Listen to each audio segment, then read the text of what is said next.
On September 30th, 1998, Mary Beaudry was sworn in as a commissioner of the historic St. Mary's City Commission. Her nomination paperwork described her as, quote, one of the leading scholars in the field of historical archaeology today, and, quote, a strong, well-spoken person with diverse archaeological experience. Mary spent the next 7 years living up to that description, providing invaluable advice and insight as the museum swiftly expanded its research and interpretive programs. Today, Historic St. Mary's City, or HSMC, still benefits from Mary's influence, both from her time on the Commission and from her vast contributions to the field of historical archaeology. In this paper, I discuss some of Mary's contributions as a commissioner at HSMC, describe my own journey from Mary's student to HSMC archaeologist, and reflect on the undercurrents of Mary's impact on HSMC's current and future work. During her time on the Historic St. Mary's City Commission, as with her time outside of St. Mary's City, Mary was a tireless advocate for archaeological discovery. This was an important role while serving on a commission in which she was the only archaeologist. During Mary's tenure, the commission was chaired by newsman Ben Bradley, a powerful personality who initially did not always fully appreciate the value of archaeological work. Mary, along with Henry Miller, Silas Hurry, and Tim Reardon, brought Ben around to the point that he enrolled his son Quinn in HSMC's annual field school in historical archaeology. After that summer, Ben proposed that as part of their undergraduate education, every student at nearby St. Mary's College of Maryland should be assigned a 5-by-5-foot unit within the National Historic Landmark to excavate and analyze. Fortunately, Mary and the staff convinced Ben that perhaps students might engage with the archaeological process through the field school and the newly created archaeological analysis course, rather than through a mandated excavation unit. Mary served on the commission during a period of rapid growth for the museum. A large number of major exhibit projects, each preceded by extensive campaigns of fieldwork, were started or completed during Mary's term. Included among these were the ongoing excavation, analysis, and exhibit planning for the St. John's Site Museum, excavations that would lead to the reconstruction of William and Dinah Nuthead's print shop, and the reconstructions of William Smith's Ordinary, the Brick Chapel, and Van Swearingen Private Inn. This period was also one where the Commission, in collaboration with St. Mary's College of Maryland, created the Maryland Heritage Project, a long-term site development and interpretation plan that shaped capital requests for the next 20 years. Mary played a key role in ongoing discussions regarding the vision of what St. Mary's City could become. As a member of the Research and Land Use Committee, Mary advised on initiatives within the Department of Research and Collections.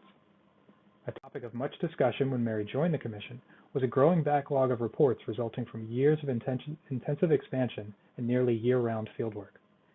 At meetings of the committee in 1998, Mary stressed the ethical obligation of reporting while acknowledging the very real staffing and scheduling issues. She provided a number of suggestions, including contracting out report writing and using student senior projects to help resolve the situation. When the prospect of canceling the annual field school was raised, Mary wisely reminded the committee that the program played a role beyond that of fieldwork. In her words, quote, visitors love archaeology.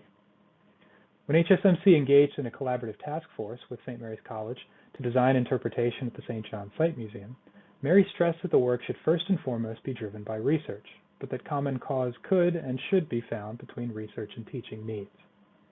Mary also contributed significantly to the drafting of HSMC's first formal collections policy, a task that brought together commissioners and staff to craft a document that contributed to HSMC becoming accredited through the American Alliance of Museums in 2003. Mary's tenure as a commissioner ended at Historic St. Mary's City in 2005. 1 year later, I found myself working the registration desk at the 2006 CHAT conference in Bristol in the UK, where I was studying for a master's in archaeology. My hope for that conference was to introduce myself to Mary, as she and I had corresponded about my application to Boston University's PhD program. I worked my station at the registration table through the morning session and was surprised about halfway through the proceedings when Mary exited the room where presentations were underway.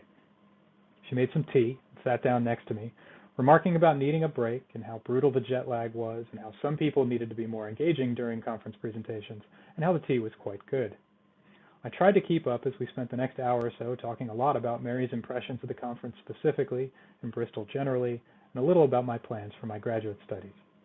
At the end of the conversation, Mary casually offered that I should work with her in Montserrat. I enrolled at BU the following year and spent the next 6 years variably enlightened, awed, encouraged, and generally terrified by Mary. Her courses in archaeological theory, colonial and post-colonial archaeology, and of course pots and pans, were rich with inspiring readings drawn from the leading edge of the discipline, bringing us into conversation and often argument with new ideas. Throughout this time, we all grew under the lash of Mary's red, or sometimes green, pen. When she corrected your writing with editorial shorthand that to a novice like me felt like an ancient language, it was implied that it would be the last time that you would make that particular mistake. Failure to learn from one's errors resulted in a series of scribbled comments that escalated in intensity, culminating in lines like the one that adorned one poor colleague's paper, quote, "Jesus Christ, learn how to write." Throughout our growing pains at BU and beyond, Mary was unfailingly encouraging, pushing me to become a better scholar. Her tireless editorial efforts made me a better writer, and her piercing critiques led me to ask better questions. Mary provided support in many ways, like co-hosting conferences while allowing her students to take the lead, or bringing me and other students on board for publishing opportunities. She gave of herself, always game to host intimate dinners for small groups of us, or to take the baseball fans among us to see her cherished Red Sox. It was no surprise that Mary was supportive then when I accepted a position at historic St. Mary's City. She spoke highly of the museum's research pedigree and reflected fondly on her time spent on the commission. With Mary's proverbial blessing, I headed south for Maryland. It's been nearly 6 years since I started at HSMC. When I sat down to write this paper and reflect on the recent and upcoming projects tackled by the Department of Research and Collections, I kept seeing Mary's influence in unexpected places. The first of these was an exhibit called The Struggle for Freedom that opened in 2018. Housed in Maryland's only surviving duplex slave quarter, the Struggle for Freedom exhibit tells stories of African American life in St. Mary's County.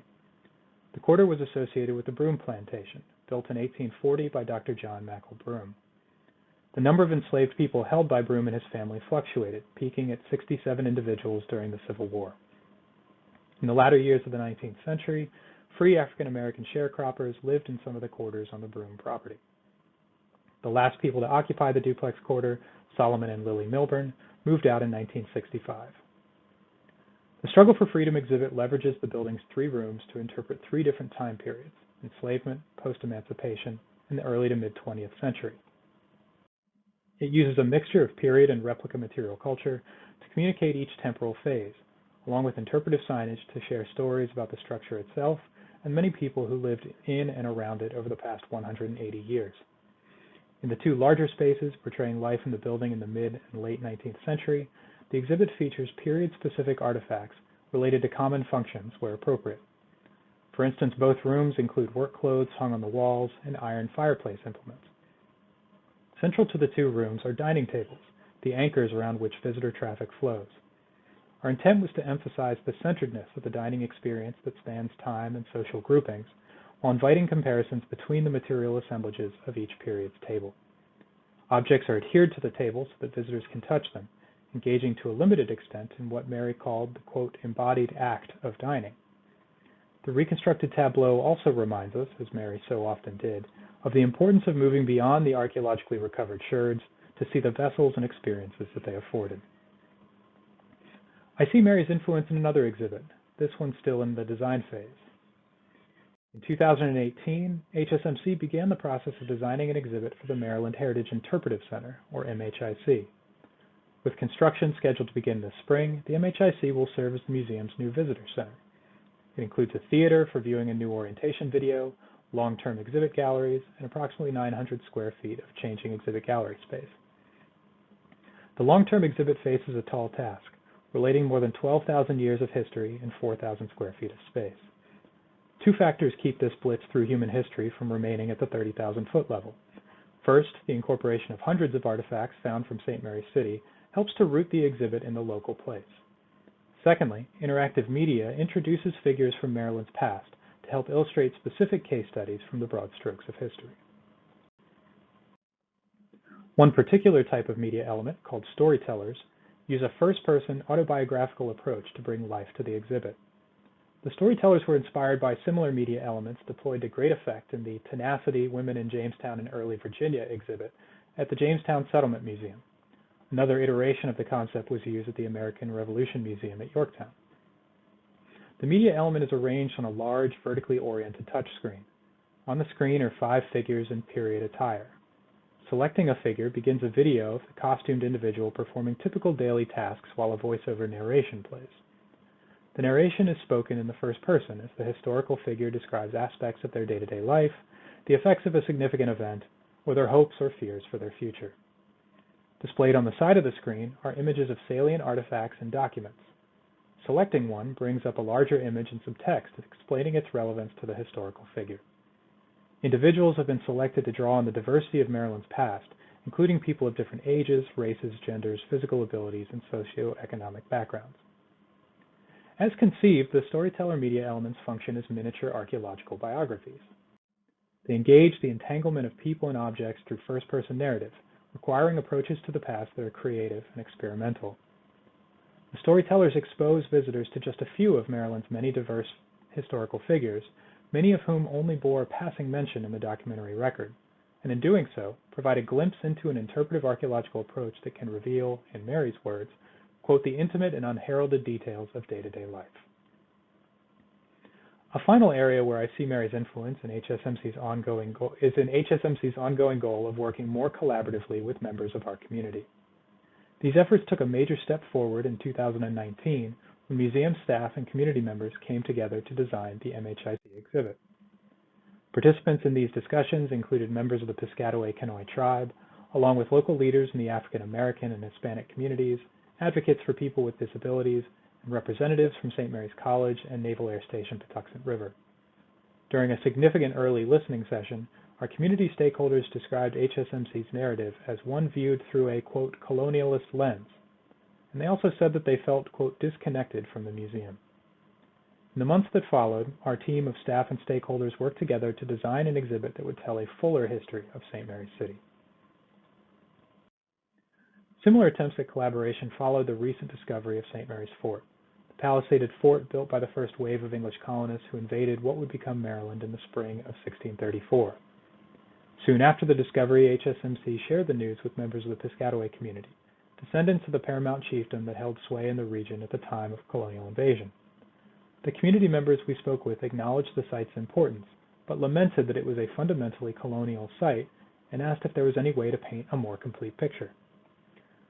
We returned to the archaeological record and identified two sites, circled in red on this slide, one middle to late archaic and one middle to late woodland, that had been previously discovered via surface collection in the field adjacent to the St. Mary's Fort site.